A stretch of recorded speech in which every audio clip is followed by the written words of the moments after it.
Bom dia, pessoal, tudo bem?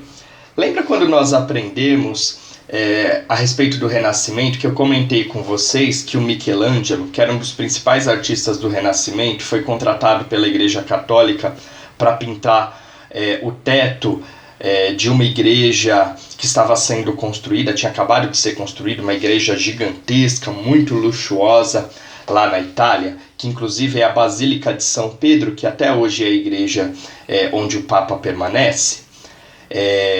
Isso foi muito caro. Primeiro, a construção da igreja. Segundo, a contratação do Michelangelo para pintar o teto de uma maneira perfeita, com várias cenas de imagens religiosas e bíblicas. E a Igreja Católica gastou muito dinheiro com isso, fora alguns outros gastos que a Igreja acabou tendo dentro do contexto político da época.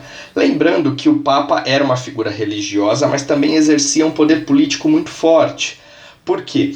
Porque como a Igreja Católica considerava o Papa o representante de Deus na Terra, isso fazia com que ele acabava se tornando mais importante do que os reis, e os reis muitas vezes o obedeciam. Só que essa busca por uma arrecadação financeira fez com que a Igreja Católica tomasse uma decisão de cobrar das pessoas o que nós chamamos de indulgências. O que é indulgência? A Igreja estava cobrando dinheiro das pessoas para perdoar os pecados delas. Então, era um documento que a pessoa comprava e que dizia que os pecados dela estavam perdoados, só que para comprar esse documento tinha um custo em dinheiro.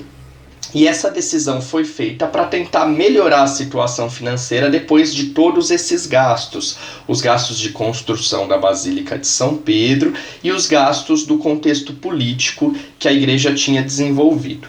Então o que aconteceu? Isso começou a revoltar um grupo de religiosos, um grupo de pessoas dentro da igreja, e um deles surgiu com muito destaque. Ele se chama Martinho Lutero.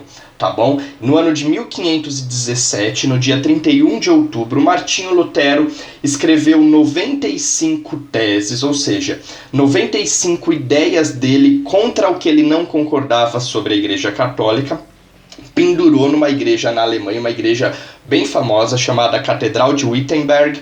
Ele pendurou lá. E as ideias do Lutero começaram a se espalhar pela Alemanha. Muita gente na Alemanha concordava com ele de que a Igreja Católica não estava representando para aquelas pessoas, para aquele grupo, o que eles consideravam que deveriam ser o cristianismo. E eles começaram a protestar. Daí eles foram chamados de protestantes. E isso tomou uma proporção muito grande, porque isso chegou até o Papa. O Papa mandou o Martinho Lutero pedir desculpa, o Martinho Lutero não pediu.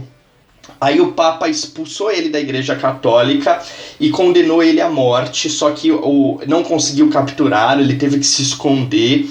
E isso tomou uma proporção de países. Alguns países continuaram católicos ao lado do Papa. Outros países, outros reis perceberam, olha a lógica deles.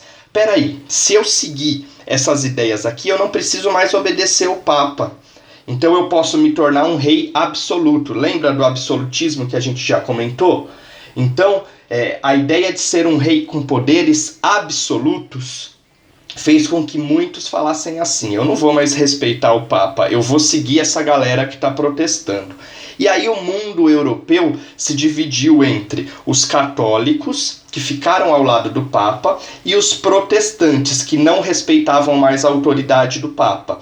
Hoje nós chamamos esses grupos protestantes de evangélicos, tá bom? Foi aí que surgiu a divisão entre católicos e evangélicos. E isso se prolongou por muito tempo, teve muita guerra por causa disso, inclusive o fato de os portugueses terem mandado padres para o Brasil para converter os índios acontece por causa disso, para tentar fortalecer a Igreja Católica com novas conversões, tá bom?